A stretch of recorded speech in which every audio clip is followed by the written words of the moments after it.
Vamos a comenzar. Un gusto ver muchas caras conocidas, un gusto ver caras nuevas también.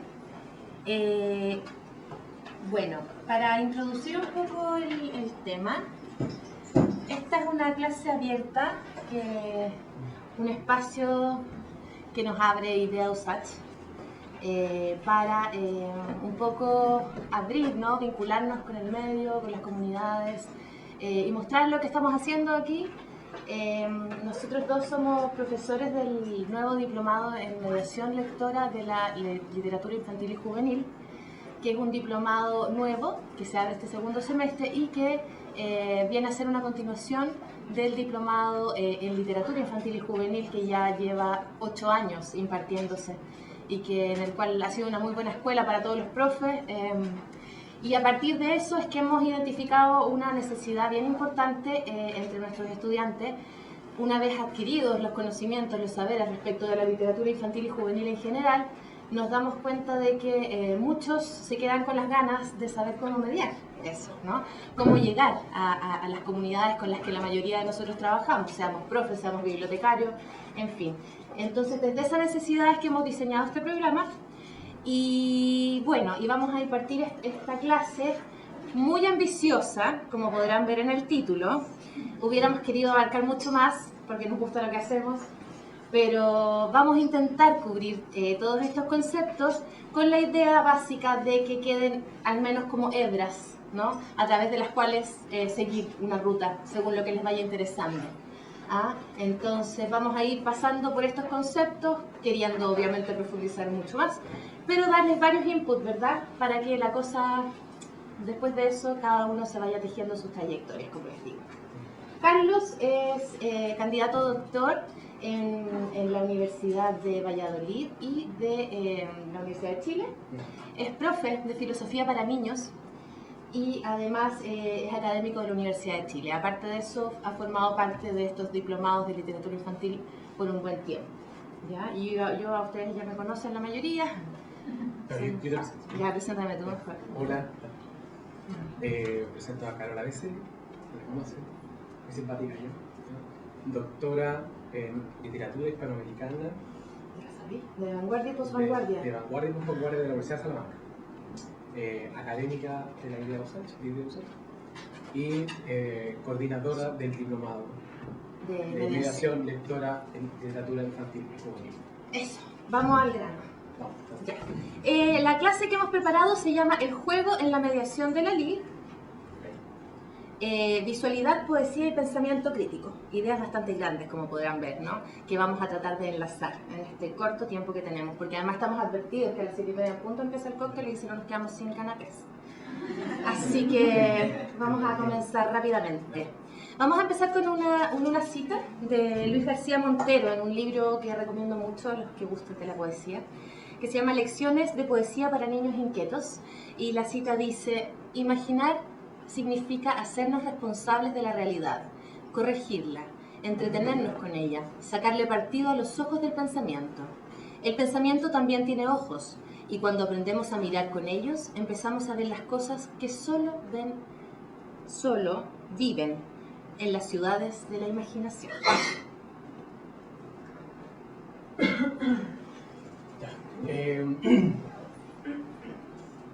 Vamos a empezar, yo creo que uno ve el título y dice, ¿no? Está el juego, está la mediación, está la visualidad, la poesía. Pero creo que es como fundamental empezar como en el contexto real, ¿no? De dónde está o cuál es el estado de las sujetos a las cuales nos dirigimos, ¿no? Diferente, digamos, que la mediación se puede entender también como una cosa amplia, ¿no? Uno puede, evidentemente, poner más atención en la infancia, en la adolescencia, en la juventud. Si uno pone atención especial, ¿no? ¿Dónde están las niñas, los niños en este momento? La mayoría del tiempo están en la escuela. Y por lo tanto, creo que es fundamental, si uno va a trabajar cualquiera de estos conceptos, pensarlo siempre en relación con ese contexto, ¿no? Y diferente si uno trabaja o no trabaja en la escuela. La escuela finalmente va a formatear un montón de imaginarios que hacen que las niñas y los niños se establezcan, ¿cierto? Esta misma performance, ¿no? Está totalmente restablecida por 12 años de escolaridad, que seguramente todos pasamos acá, Y están todas calladas, ¿no? Y están en moderación, nosotros tenemos el profesor, ¿no? Y la estructura es más o menos la misma. Entonces, lo que quería recordar es un poquito, bueno, dos cosas, ¿no? La palabra escuela viene de una palabra griega que es escolé. Escolé para los griegos antiguos era nada más que un periodo de improductividad. O sea, era un momento de infancia, juventud, en cualquier griego, donde se le permitía hacer cosas que no fueran productivas para la comunidad. Muchas sociedades exigían que cualquier persona, digamos, integrante de la comunidad, cualquier cosa que hiciera tenía que ser productiva. O sea, falta comida, falta un montón de cosas y que tenéis que hacer algo que te sirva. La escolé era un periodo en ese sentido bien original, porque no era simplemente el ocio, tú podías hacer algo útil, pero la sociedad no le exigía, el grupo, la comunidad, la polis no le exigía a ese joven. Podía salir a caminar, a ver las estrellas y ver si eso tenía alguna relación con las mareas, por ejemplo, o observar un pájaro durante toda una tarde y de repente sacar algunas conclusiones. Si uno revisa la escuela actual, ¿qué espacio de la escuela actual conserva ese principio de escolé? ¿Qué se imaginan ustedes? ¿Cierto? Y el recreo no solamente es el momento que más ansían los niños, y esto es lo que los profesores muchas veces nos decimos, ¿no? Es el momento que también ansían profundamente los profesores. Bueno, esa risa es la realidad y el contexto del cual deberíamos trabajar. La realidad actual de la escuela es que los estudiantes no quieren estar en la escuela, y los profesores tampoco. Esa llamada comunidad educativa no quiere estar ahí, ¿no? Está obligada a una situación de control, ¿no? Momentos de recreo, momentos de aprendizaje, momentos de emoción, así, y un control absoluto, ¿no? Ahora va a haber algo significativo, 45 minutos debe ocurrir, ¿no? Ahora puede divertirse y puede hacer cosas que no tengan que ver con el aprendizaje, puede salir a patear una pelota o lo que usted quiera, ¿no? Hasta las 9:45 y después empieza otra cosa. Bueno, eso solamente digamos una idea como de contexto de donde pensar la mediación. Una escuela sin escuelas. Una escuela sin escuela. ¿Se ve bien el PowerPoint o apagamos esta luz mejor? Dale. Luego, un segundo concepto que es, bueno, el que aparece en el título, que es fundamental. Iniciar la pregunta. Bueno, estamos pensando el juego como una estructura de mediación, un concepto que tiene que ver una relación con la mediación. ¿Pero qué es el juego? Rápidamente, tres referencias fundamentales, hay muchísimas, ¿no? Pero creo que estas pueden funcionar como bastante bien. Primero, Huizinga, probablemente algunos lo conocen, ¿no? Un texto que de hecho pueden conseguir por internet, el Homo Ludens. Huizinga es un referente súper interesante porque ahí me gusta poner los índices ahí. Huizinga hace una especie de construcción histórica cultural del juego y se da cuenta de que absolutamente todas las operaciones culturales, todas las operaciones, las leyes, la guerra, vienen de un juego. Y al revés también. Como los residuos, los juegos, los juguetes, tienen en su origen una operación cultural, tribal. Por ejemplo, las muñecas, los muñecos, el juguete, es un residuo de una operación ritual que se hacía con momificaciones de cuerpos pequeños. Si usted le sigue la pista de dónde viene la muñeca del muñeco, viene de una operación de momificación. Si le sigue la pista a todas las canicas, se va a topar con que el chamán hacía predicciones con piedritas, ¿no? Y ese juego ritual de predicción del futuro, que era núcleo de toda la cultura, ¿no? Un momento más sagrado de esa tribu, de repente se empieza a profanar, se pierde el mito, el rito continúa, es decir, la operación continúa, pero el mito, la parte sagrada, desaparece y aparece un juego profano. El texto es muy interesante porque pueden seguirle la pista como en distintos, incluso la iglesia.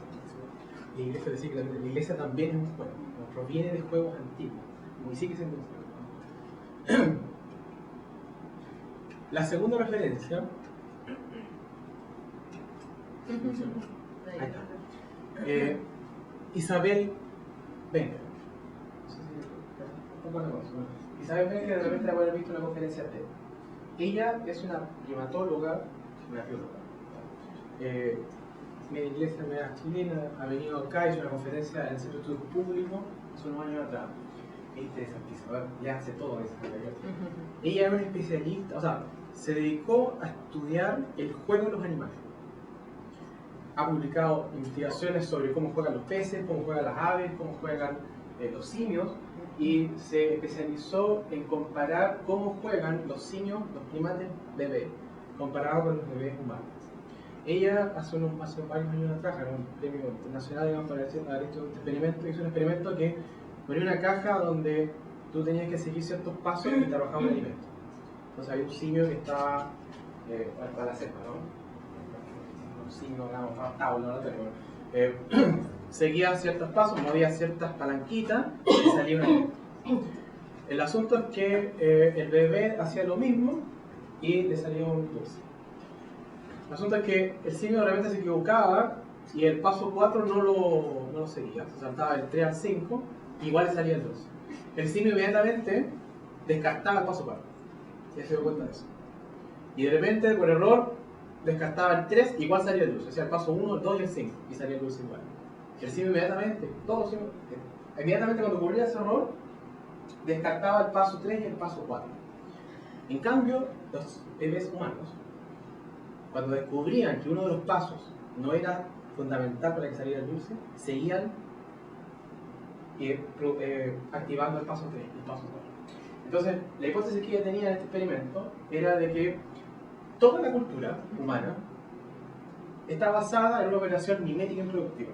Es decir, imitamos más allá de lo que deberíamos imitar. Imitamos de forma inútil, aunque el cerebro ya haya descubierto que esa imitación no tiene absolutamente ninguna utilidad.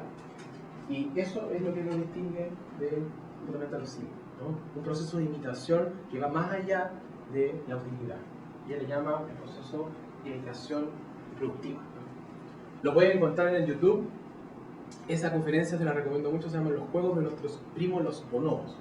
Los bonobos es una especie de simio que genéticamente tiene una trama a más parecida a los humanos.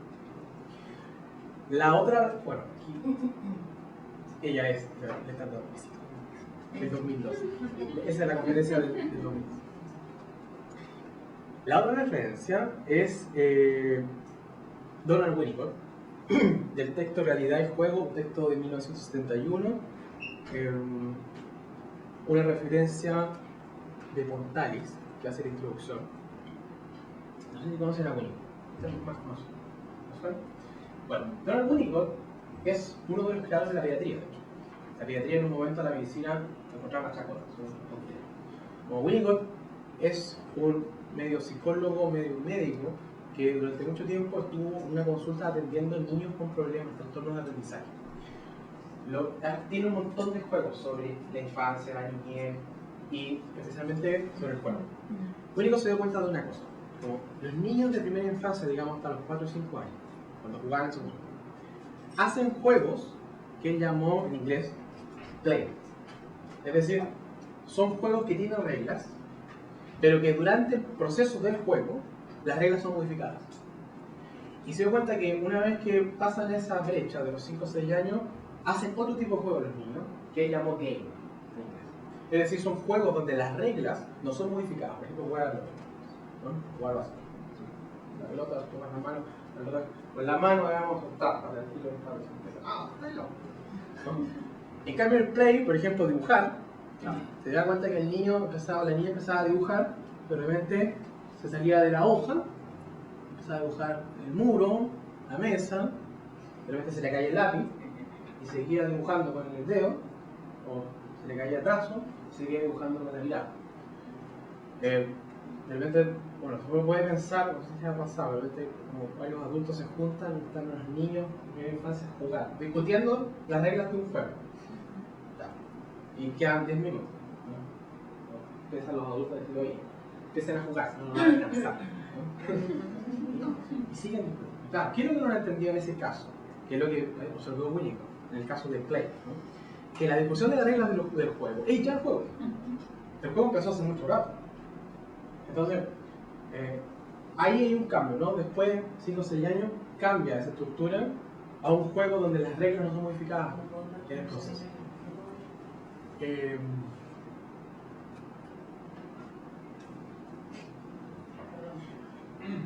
Y la tercera referencia, Más o menos. no, ya. Vygotsky, otra referencia fundamental, ¿no? Vygotsky es uno de los primeros, vamos a decir, es uno de los primeros que instala la imaginación dentro de la psicología, la palabra, ¿no? De la psicología cognitiva, de la psicología del desarrollo. Pone la imaginación como dispositivo, concepto fundamental. No sé si algunos manejan, bueno, Piaget, te suena Jean Piaget, ¿no? Padre de la psicología cognitiva, ¿no? O sea, de la pedagogía, Piaget seguro. Piaget hace un experimento, están los libros, observación en el 84 creo que, hace un experimento con niños de primera infancia. La teoría de Piaget es que los niños de primera infancia son más concretos que los niños de segunda infancia. Por lo tanto, no hay que perder el tiempo en enseñar a un niño de primera infancia de 3, 4 años un concepto abstracto, tan abstracto, ¿no? Para frustrar, ¿no? Sea más concreto. Entonces, el experimento que hace Piaget es que te pone 3 manzanas. Si me como 2, ¿cuántas me quedan? 1.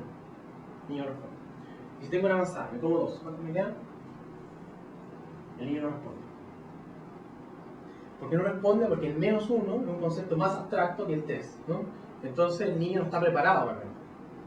Vygotsky, los vygotskianos, en Rusia, en la Unión Soviética, hacen el siguiente experimento. Estoy en el piso 3. Bajo un piso. ¿Dónde estoy? El niño de primera infancia responde. Piso 2. Estoy en el piso 2. Bajo 2 pisos. ¿Dónde estoy? En el subterráneo. Menos 1. Lo que demuestra Vygotsky con este experimento es que el pensamiento crítico y la abstracción depende absolutamente de la imaginación. No hay conceptos más abstractos que otros. La diferencia entre lo abstracto y lo concreto es simplemente un aparato, un efecto que producimos con el lenguaje, estéticamente, ¿no? Y es la imaginación la que permite o no que el niño pueda pensar, por eso así, ¿no? Algo así como el menos 1 o no, ¿no? Ahora, fíjense de que la teoría de Piaget finalmente va a crear toda una diferencia brutal de clase socioeconómica, ¿no? Porque con Piaget se da cuenta de que el obrero, por ejemplo, el hijo del obrero es más concreto que el hijo del burgués, ¿no? Responde mejor las pruebas, esto después es terrible, ¿no? Pero con Piaget pasa eso. Vygotsky hace este mismo ejercicio en la Unión Soviética demostrando que tiene que ver solamente con la imaginación. Si tú provees a la imaginación de los elementos suficientes para producir un objeto, como una palabra, el niño no tiene ni un problema con entrar con esos objetos. De hecho, la misma diferencia entre lo fácil y difícil es una diferencia totalmente ficticia. Como un niño que está en China no le cuesta más aprender chino mandarín que un niño chileno aprender acá chileno. A nosotros después no hacemos la diferencia. No. Ya, y bueno, la pregunta con la que Vygotsky termina ahí es que si el niño entra con el dibujo al juego con facilidad, ¿cómo entendemos o cómo podemos entender el lenguaje como juego? ¿El instrumento? Ahí está. Ya. Entonces, entremos ya en la otra de las cebras, ¿verdad? Que estaba programada como parte de esta clase, que es la poesía. En esta oportunidad voy a referirme a la poesía en la primera infancia sobre todo, en su relación específica con la idea de arrullo y de juego. Y vamos a hacer las conexiones, por tanto, entre la escritura poética y la intermedialidad, ¿ya? Como concepto que vamos a desarrollar un poquito. Quisiera profundizar más, pero en fin. Entonces, hay un concepto importante aquí. Pese a que la poesía suele ser un género bastante marginal, ¿no? Poco trabajado y trabajado con bastante falencia en el ámbito de la escuela en general, ¿no? La poesía nace en la primera infancia. De hecho, es la primera aproximación al lenguaje que tiene un sujeto, ¿ya? Dice Yolanda Reyes, quien ha trabajado muchísimo sobre el tema, que los bebés son lectores poéticos, los que nos confrontan de inmediato con la idea de que los niños no leen, los niños pequeños no leen. Habría que ver qué entendemos por lectura, ¿verdad? No solo se leen las letras, eso quiero decir. En el caso específico de la poesía en la primera infancia, esa mano que puse ahí tiene una razón de ser, ¿no? Es una de los primeros poemas que aprendemos. Este dedito con un huevito, este dedito lo echa a coser, y todo con un ritmo. Este otro lo yo, ¿cierto? Es parte de todo un mundo que son las retahílas, ¿no? Que es un bagaje poético que llevamos desde que nacemos, desde que tenemos la capacidad de jugar, ¿verdad? Sin embargo, incluso antes de eso, ya tenemos una primera aproximación a la poesía que está precisamente anclada en las nanas, en las canciones de cuna. ¿Ya? De ahí hay un primer ejemplo de la condición intermedial de la poesía, en el sentido de que no solo estamos hablando, sino que estamos cantando. Aquí hay música, hay texto, y hay algo que es más importante todavía, el cuerpo, lo performativo, diríamos, el arrullo, el ritmo, ¿no? Todo eso confluye en algo que no vamos a llamar poema, sino experiencia poética. Ese es el concepto que nosotros estamos trabajando, ¿verdad? Entonces, el niño se aproxima al mundo del lenguaje por medio de estructuras corporales, sonoras, visuales, y así sucesivamente.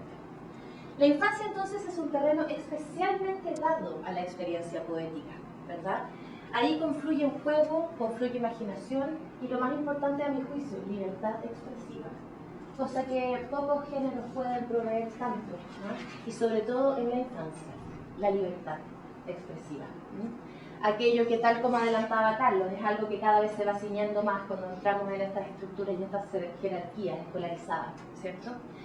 La infancia entonces provee de condiciones muy propicias para experimentar aquello que llamamos intermedialidad del lenguaje, que es un concepto actualmente bastante en boga y que ha sido usualmente relacionado con las vanguardias históricas, como si no hubiera existido desde antaño, ¿no? desde los primeros niños que nacieron. Aquí tenemos, por ejemplo, experiencia poética e intermedial a manos de niños, ¿ya? Tenemos las rondas, música y cuerpo. Tenemos la construcción de esculturas a partir de letras, lo que se asemeja directamente con la corriente del letrismo. Por ahí hay unos libros, ¿no? de la antología de poesía experimental, el letrismo. Tenemos Duerme Negrito, ¿no? Una de las nanas más tradicionales y ricas para leer la cultura latinoamericana aparte, ¿eh? Que tiene los mismos elementos intermediarios de los que ya hablábamos, ¿no? Es arrullo, es letra, es música. Y por supuesto, bueno, todo esto relacionado con la visualidad. Entonces me pregunto, ¿en qué momento empezamos nosotros a confundir la poesía con esto? Por Dios. ¿Ah? En el siguiente poema subraya de color rojo los versos y encierra con lápiz cada estrofa. Cultivo una rosa blanca, un julio como en enero, para el amigo sincero que me da su mano franca. Amo a José Martí, pero así no lo puedo amar. ¿Ah? Necesito mediarlo de otra forma, ¿verdad? Por lo menos ponerle en la canción, ¿cierto? Guantanamera. ¿De quién es el autor de este poema? Seleccione A, B, C o D. Y así sucesivamente, ya conocemos de memoria esta estructura, así aprendimos todos, al menos en mi generación fue así. ¿Ah? Todavía. Lo sé, sí lo hemos hablado. Entonces, dice Beatriz Elena Robledo, una de las grandes autoras de la actualidad que se dedica al tema de la mediación y la infancia, dice, en muchas aulas de nuestras instituciones educativas se siguen considerando la lectura y la escritura como simples habilidades que se desarrollan a partir de ejercicios mecánicos y repetitivos y no como procesos de pensamiento que permiten la construcción de sentido de la realidad y transforman constantemente los esquemas de conocimiento del ser humano.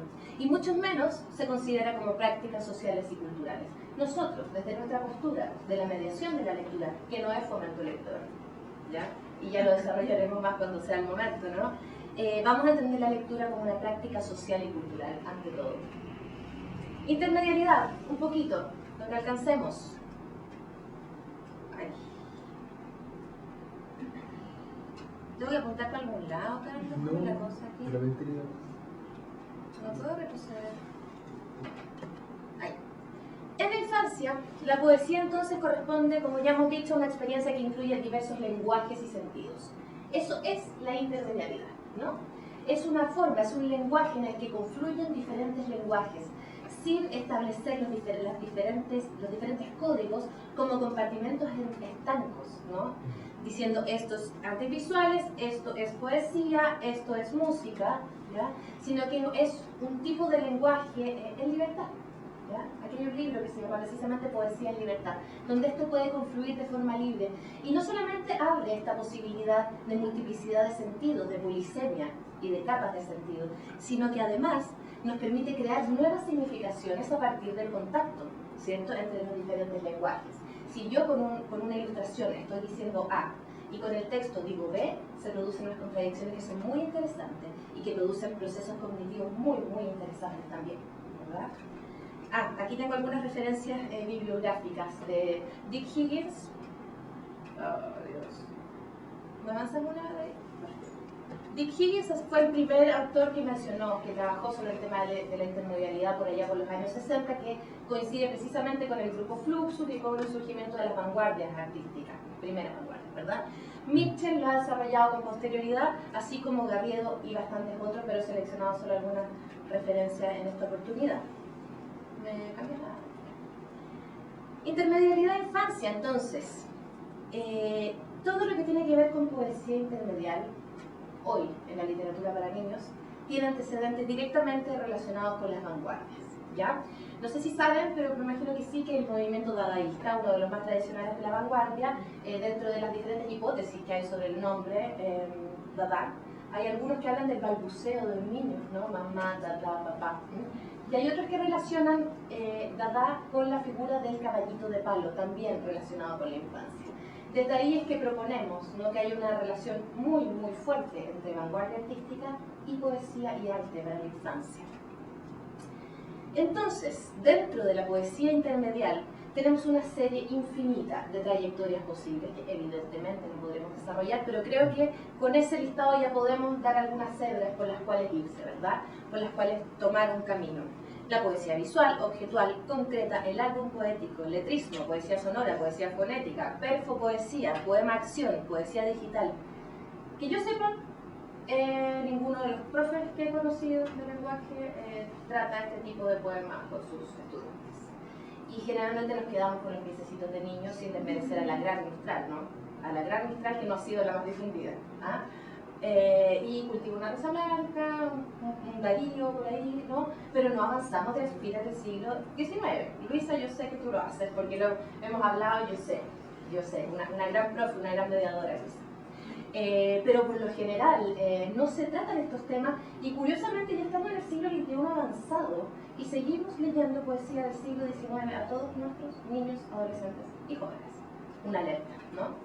Poesía visual. Poesía visual, Joan Brossa, ¿no? Poesía objeto, caligrama, ¿no? La forma más básica, más antigua de la poesía intermedial, ¿cierto? Poesía que se hace cargo del espacio, ¿no? Del espacio del papel, que rompe la linealidad, que rompe aquel límite de la hoja, ¿no?, que ocupa, que se hace cargo de la espacialidad como lenguaje, ¿cierto? La poesía sonora del gran Huidobro como precursor, al menos en nuestra Latinoamérica, ¿no? El canto 7 de Altazor es una maravilla, ¿no? Al, allá, allá, ya, ya, ya, allá, huí. Podría ser un juego del patio de recreo, ¿verdad? O dentro del aula, ¿no?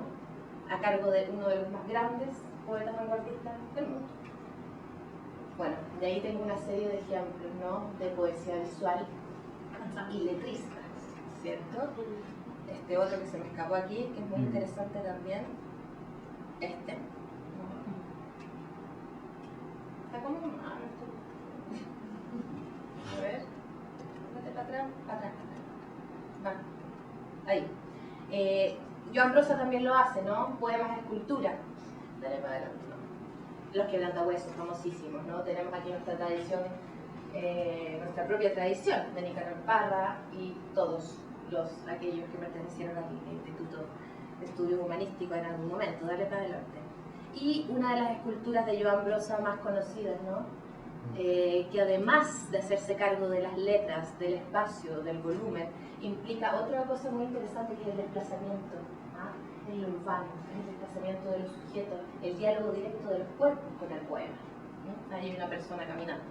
Y también percepciones, trayectorias nuevas, que ni son ni tan nuevas, ¿no?, de la poesía, como la poesía digital, ¿no?, la poesía en código binario, la poesía electrónica, una serie de otras formas de poesía que les aseguro llegarían con muchísima más éxito a niños, adolescentes y jóvenes que lo que se está viendo ahora, a nivel creativo y a nivel de lectura.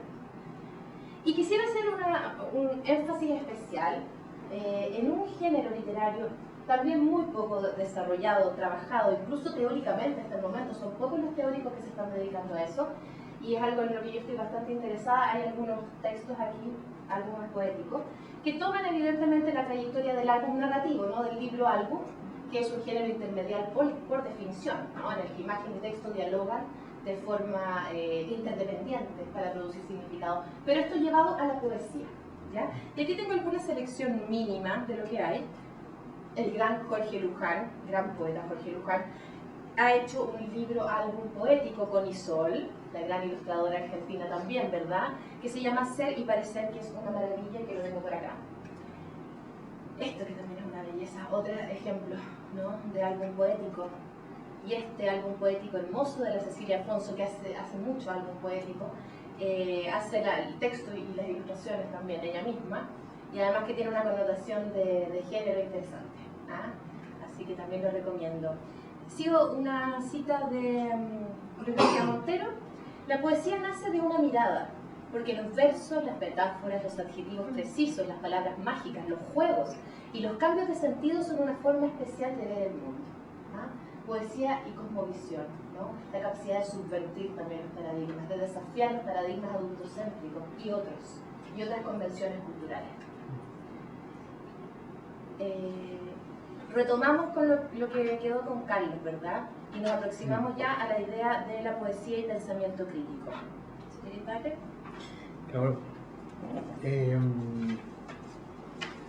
Si uno... bueno, voy a ir a una declaración media polémica de Vygotsky, ¿no? Vygotsky, en el fondo, para tomar con esto que aparece como un abanico de referentes que está tirando la pelota. Vygotsky dice una cuestión súper heavy, que es que la imaginación de los niños es más pobre que la de los adultos. Si uno entiende bien lo que está diciendo Vygotsky con eso, no es que sea un descalificativo así, moral, ¿no? De cualquier tipo.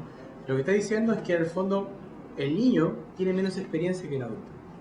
Y por lo tanto, igual que un Lego, tiene menos piezas con las cuales puede combinar. Por lo mismo, si tú aumentas la cantidad de piezas, de experiencias que tiene un niño, la combinatoria aumenta radicalmente. La diferencia está en que el niño no está encerrado, digamos, en una moral que hace que ciertas combinatorias con esas pocas piezas que tiene están prohibidas para el adulto. Por ejemplo, a un niño tú le puedes pasar un monito de Allende, una Pinochet y un crucifijo y puede hacer algo porno.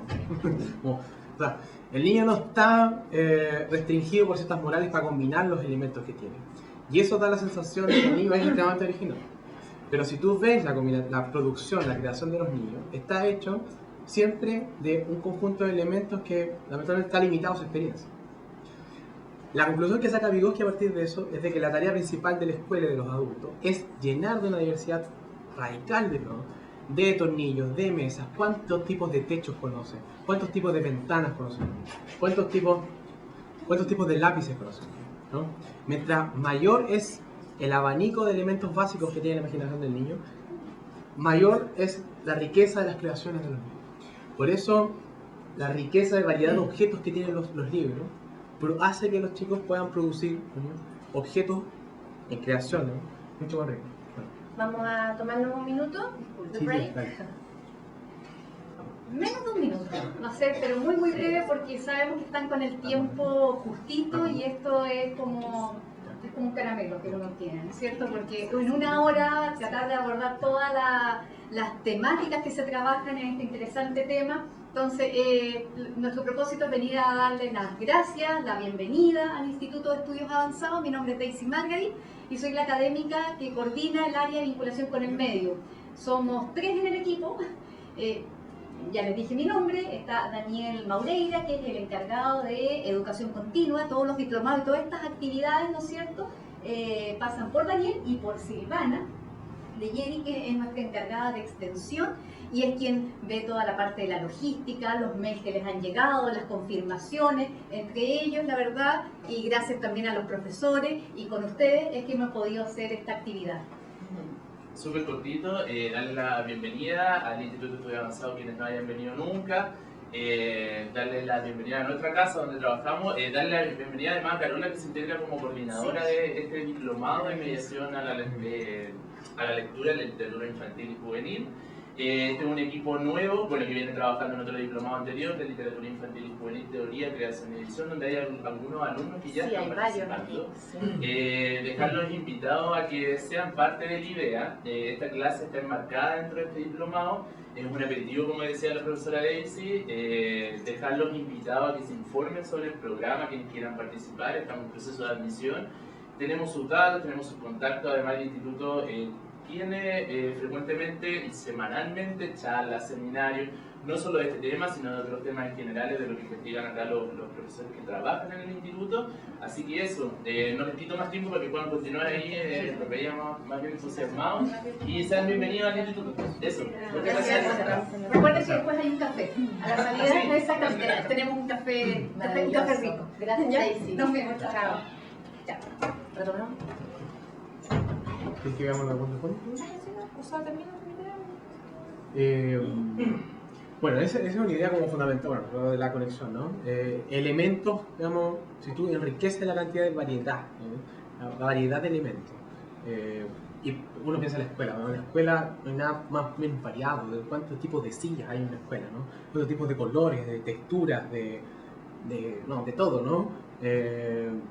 Si tú homogenizas eso, la creación se empobrece radicalmente, pero no tenés condiciones de inclusión. Ahora, la intermedialidad, yo creo que es como es un asunto que tú lo podéis ver perfectamente. O sea, cualquiera de ustedes puede hacer experimento con el niño si tú le pides, por ejemplo, que dibuje un cuento, que cuente un dibujo, que cante un cuento, ¿no? Si tú le pides que dibuje una canción. Que por cierto es lo que hace Jorge Luján con el Sol, que no solo hacen libros poéticos, libros poéticos, sino que además Luján es músico y cantan eso y proyectan a su vez las imágenes del libro. Por lo tanto ahí tenemos lo audiovisual, lo corporal, lo musical, lo visual y lo textual, todo en una pieza de experiencia poética. Siempre va a tener mejores resultados si le pedí el cambio medial, la traducción en el fondo. Y que si uno piensa, es un proceso que requiere es mucho más abstracto ese proceso que pedir un dibujo del dibujo, un canto del canto, ¿no? Porque requiere un proceso de interpretación bien potente. Pero los niños de primera infancia son peritos en traducir. Tú le pones una sinfonía, digamos, y escucha colores, ¿no? O el proceso de sinestesia, digamos, es profundamente brutal. Y la sinestesia además es un procedimiento propio de las vanguardias, ¿no? De ahí como que hilamos con lo que decíamos anteriormente. Dale. Queríamos mostrarles un material que seguramente conocen algunos de ustedes. No sé si todos lo conocen. De una española, amigas, Ellen Beauty, Daniela Martagón. Ellas son unas profesoras, bueno, Ellen es profesora de filosofía, que durante mucho tiempo hizo filosofía con niñas y niños y de repente se dio cuenta, ¿no?, de este lugar importante de la imaginación, ¿no?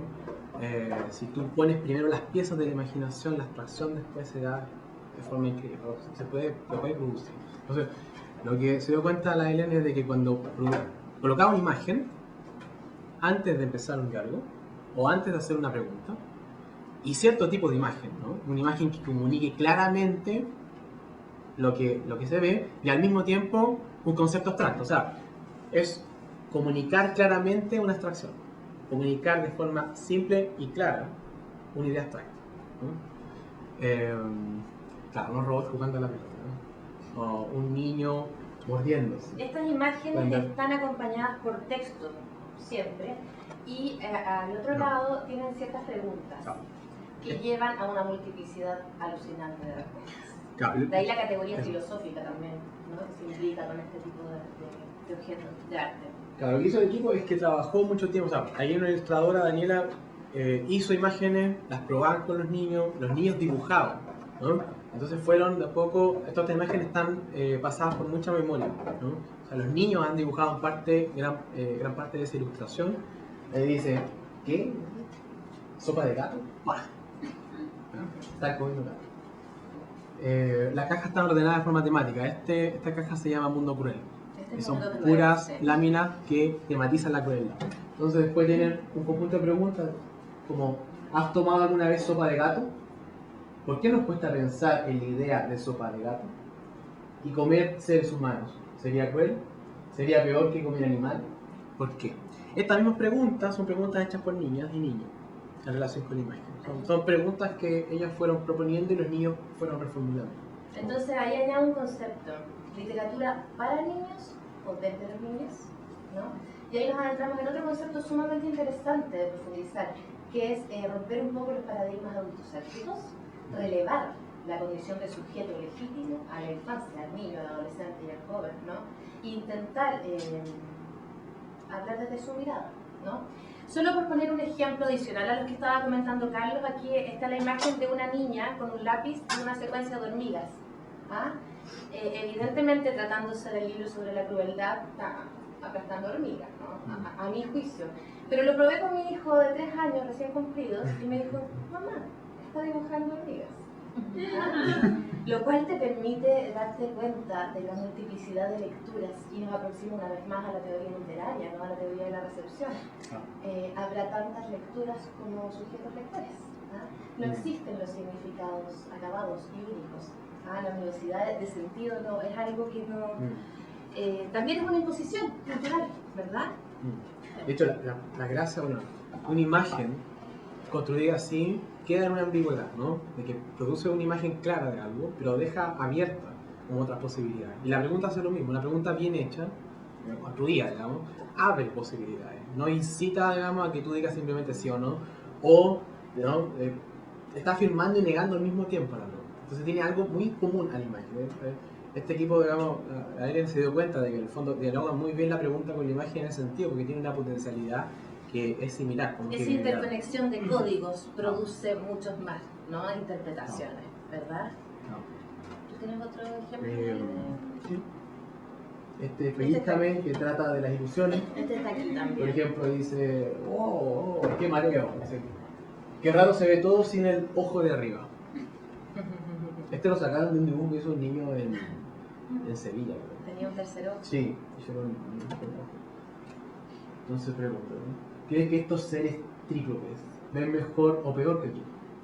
¿Qué información sobre el mundo podría aportar un tercer ojo?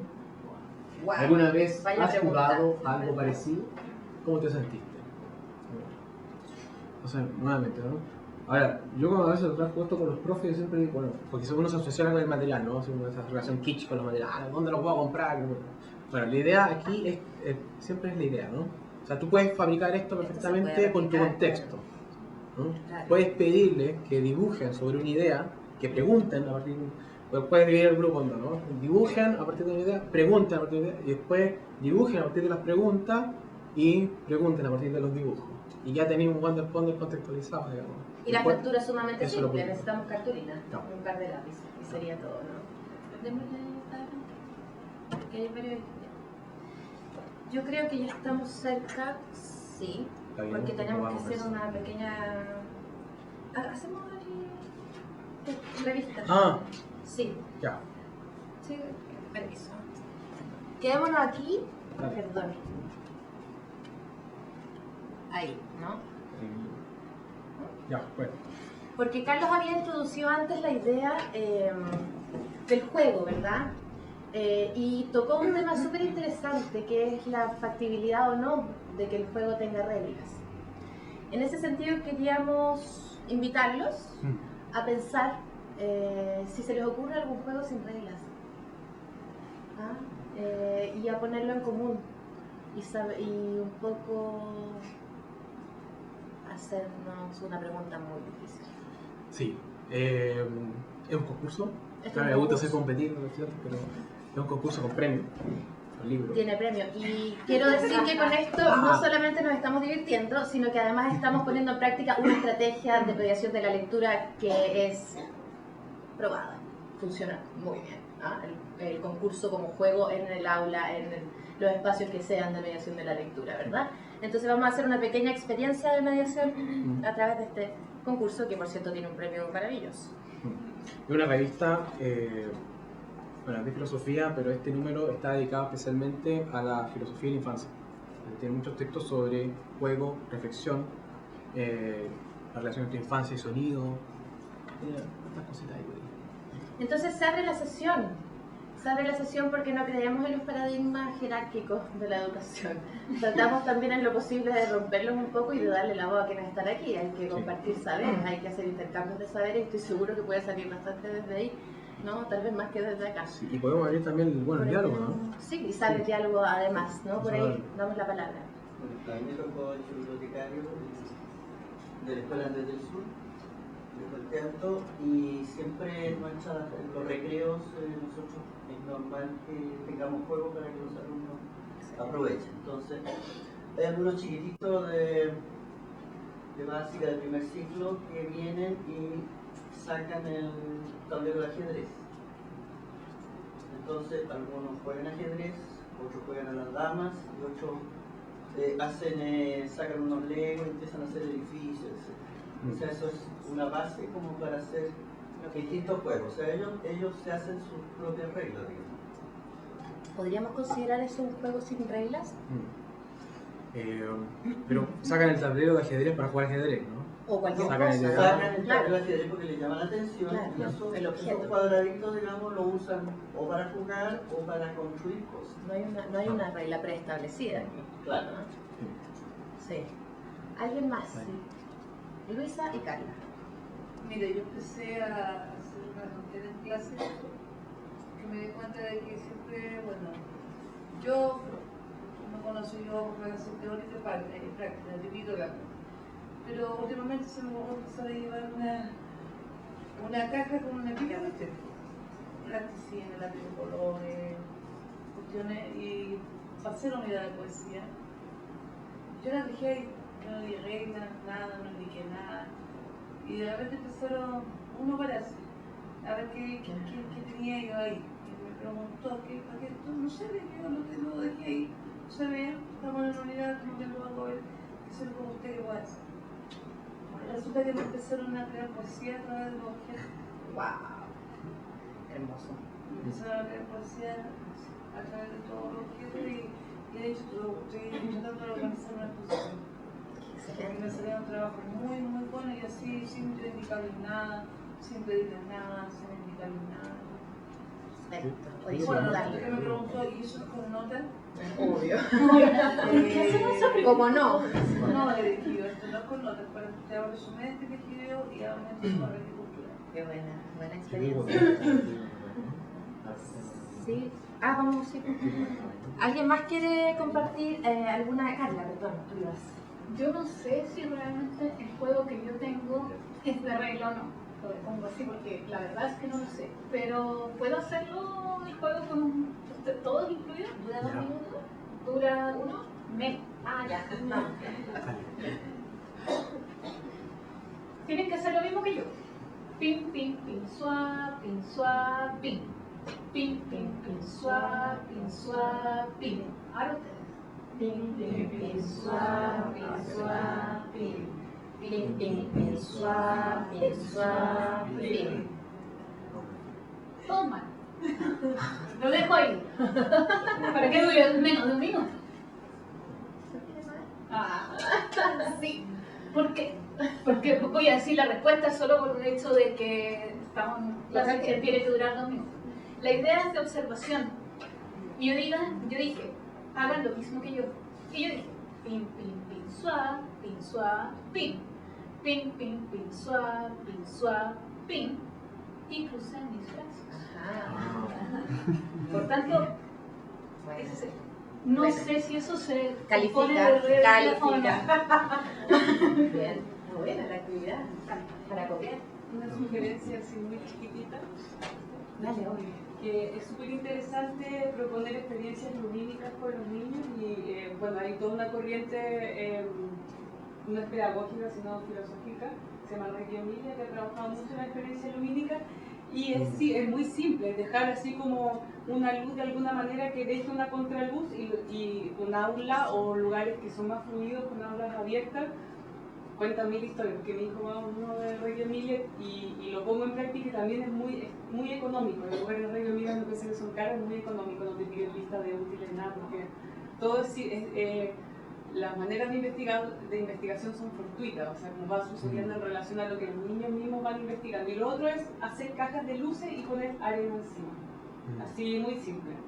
O sea, con un acrílico mejor que con un vidrio, y los niños inventan historias. O sea, para mí el Reggio Emilia, de todo lo que he investigado y en lo que yo más trabajo en fomento lector, creo que es como una de las formas educativas que más fomentan el libro, tanto en algo muy importante que dijiste tú, que es la experiencia del niño no como un lector, sino también como un autor, en contra del autocentrismo.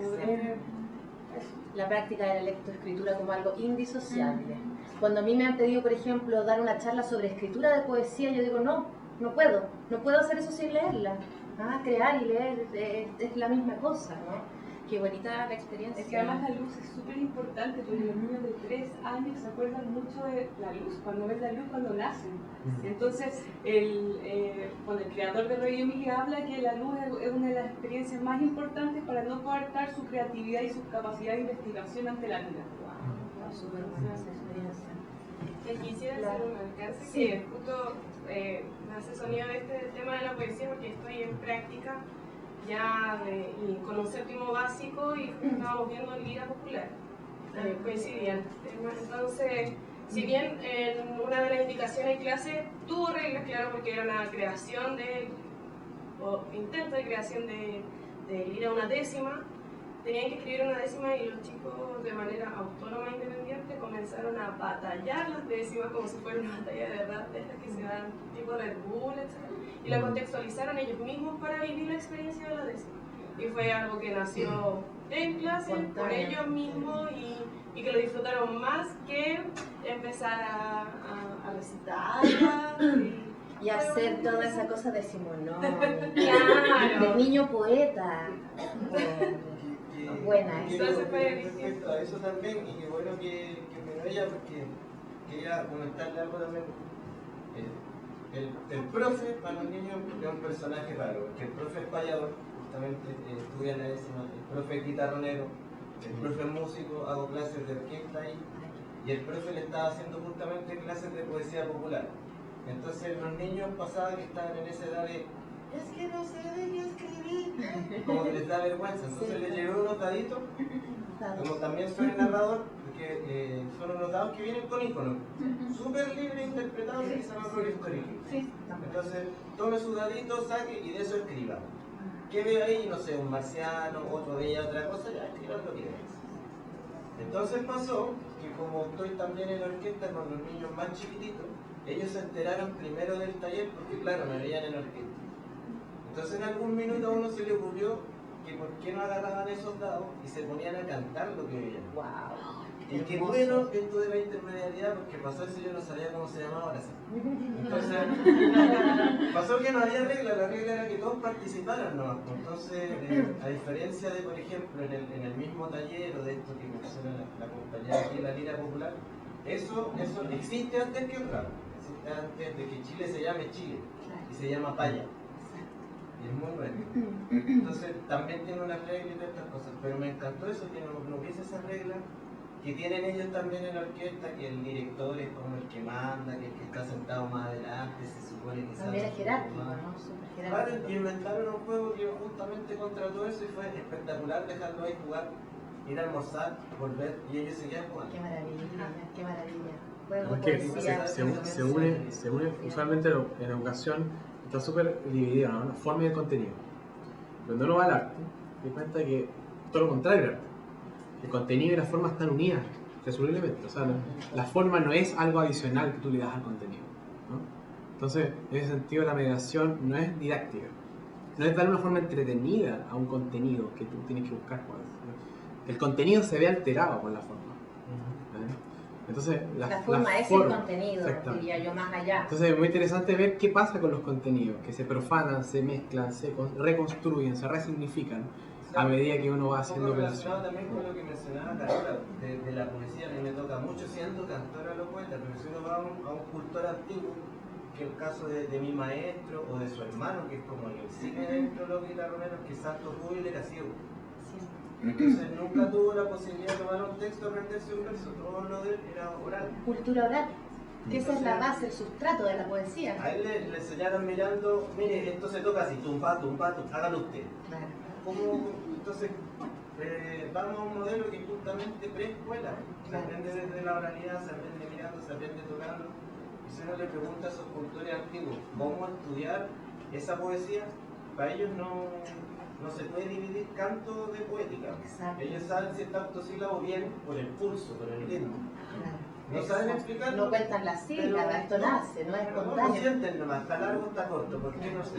La cultura oral es el sustrato de la poesía, de ahí viene todo. La poesía nace relacionada con la música y en algún minuto se empieza a disociar esto como dos canales, ¿no?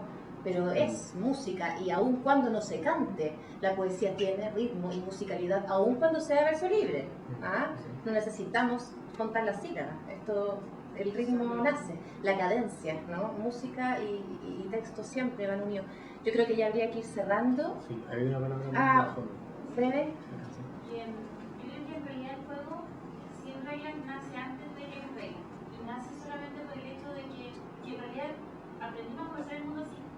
Acá yo creo que todos jugaban en un momento con muñecas o con peluches y no tenían reglas, pero nos sirvieron para conocer el mundo, para saber cómo se cargaba un niño, para darle animidad.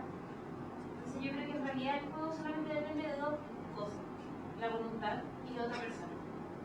Porque yo no juego solo. Y me acuerdo que en portugués fue bien lindo porque jugar es brincar. Brincar se parece al velcro y a los brincos que son los árboles. En general los árboles tienen esas dos partes que se unen. Entonces cuando tengo esas dos partes que se unen, es que se produce el juego. Qué bonito. Siento que esa es como una buena reflexión, más que quizás la regla es el tercer componente o el tercer participante. Pero primero necesito de mi voluntad para jugar y de la voluntad del otro para querer jugar conmigo, para que ocurra ya sea el juguete o la otra persona. Exacto. Buena reflexión. Chicos, para ir cerrando y no quedarnos sin canapé, que ya me lo advirtieron, no es que yo quiera, solo que me lo advirtieron. Se lo van a comer.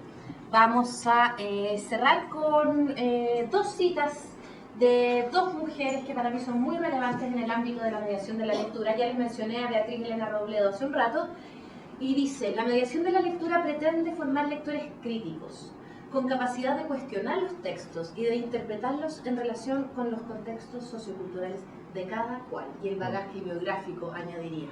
Y finalmente la grandísima Michel Petit, ¿no? De la cual no podemos hablar de mediación de la lectura sin hablar de Michel Petit. La cita es un poco larga, pero creo que vale la pena. Leer, pero también mirar ilustraciones, pinturas o películas. Cantar, contar, dibujar, escribir un blog para compartir lo que se descubre. Eso sirve para interponer entre lo real y cada uno un tejido de palabras, de conocimientos, de historias, de fantasías sin el cual el mundo sería inhabitable. Sirve para dar a lo que nos rodea una coloración, un espesor simbólico, imaginario, legendario, poético, una profundidad a partir de la cual soñar, desviarse y asociar. Y muchas gracias por estar aquí.